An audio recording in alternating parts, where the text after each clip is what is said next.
விவாகரத்துன்னு பரவன செய்திக்கு நயன்தாரா விக்னேஷ் சிவன் என்ன விளக்கம் கொடுத்திருக்காங்கன்னு தெரியுமா?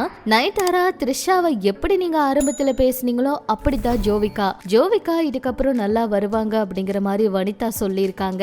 விஜய் சேதுபதி அவருடைய மகனும் விஜய் அவர் மாதிரி வருங்காலத்துல நல்லா வருவாரு, அவங்க அப்பாவை விட அவரு பெரிய நடிகர் ஆகணும் அப்படிங்கிற மாதிரி வனிதா சொல்லியிருக்காங்க. வாங்க என்னாச்சுங்கிறத பார்க்கலாம். ஒரு 2-3 நாளாவே பாத்தீங்கன்னா சமூக வலைதளங்கள்ல ரொம்ப அதிகமா பரவன செய்தி, நயன்தாரா விக்னேஷ் சிவன் இவங்க 2 பேரும் பரிகாரம் செஞ்சுட்டு இருக்காங்க, ஜோசியர் சொன்னதுனால அவங்களுடைய திருமண வாழ்க்கையில பிரச்சனை வந்துரும் அப்படின்னு சொல்லி அவங்க 2 பேரும் பரிகாரம் பண்ணிட்டு இருக்காங்க. அவங்க கூடவே ஒரு ஜோசியர் எல்லா கோவிலுக்கும் போறாரு அப்படின்னு எல்லாம் கூட எல்லா செய்திகளும் ரொம்ப அதிகமா பரவிக்கிட்டு இருந்துச்சு. இதுக்கு விக்னேஷ் சிவன் அவங்க நயன்தாரா அவங்க எப்பவுமே பொதுவா அவங்கள பத்தி நிறைய வதந்திகள் வரும், அவ்வளோக்கா அவங்க ரியாக்ட் பண்ண மாட்டாங்க. ஆனா இந்த ஒரு செய்தியை பார்த்து அவங்க 2 பேரும் ரியாக்ட் பண்ணிருக்காங்க.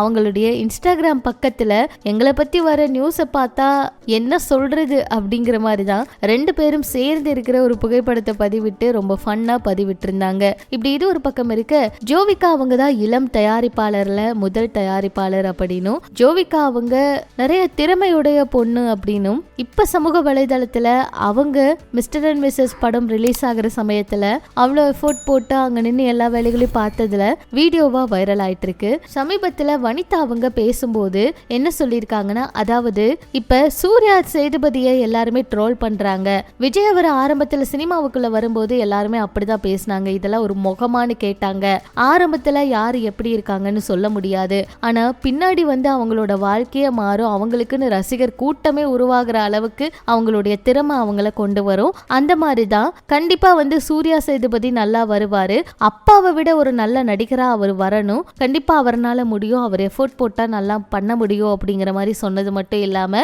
நீங்க எப்படி ஆரம்பத்துல நயன்தாரா அவங்களையும் த்ரிஷா அவங்களையும் நிறைய விமர்சனங்கள் கொடுத்து அவங்கள தேவையில்லாம வதந்திகள் எல்லாம் பேசி அவங்கள இப்ப ஏற்றுக்கிட்டீங்களோ அதே மாதிரி ஜோவிகாவும் தான். ஜோவிகாவை இப்ப நீங்க வேணா என்ன வேணா சொல்லலாம், என்ன வேணா பேசலாம், நீங்க கண்டிப்பா ஜோவிகாவை ஒரு நாள் ஏத்துப்பீங்க, அவங்களோட திறமைகளை ஏத்துப்பீங்க, அவங்களாலையும் சினிமாவில் சாதிக்க முடியும், யார் என்ன பேசினாலும் எனக்கு கவலை இல்லை அப்படிங்கிற மாதிரி வனிதா இன்னும் ஒரு விஷயத்த சொல்லியிருக்காங்க. மிஸ்டர் அண்ட் மிஸ்ஸஸ் படம் ரிலீஸ் ஆகும்போது ஜோவிகா ரொம்பவே பதட்டத்தோட பரபரப்பா காணப்பட்டாங்க.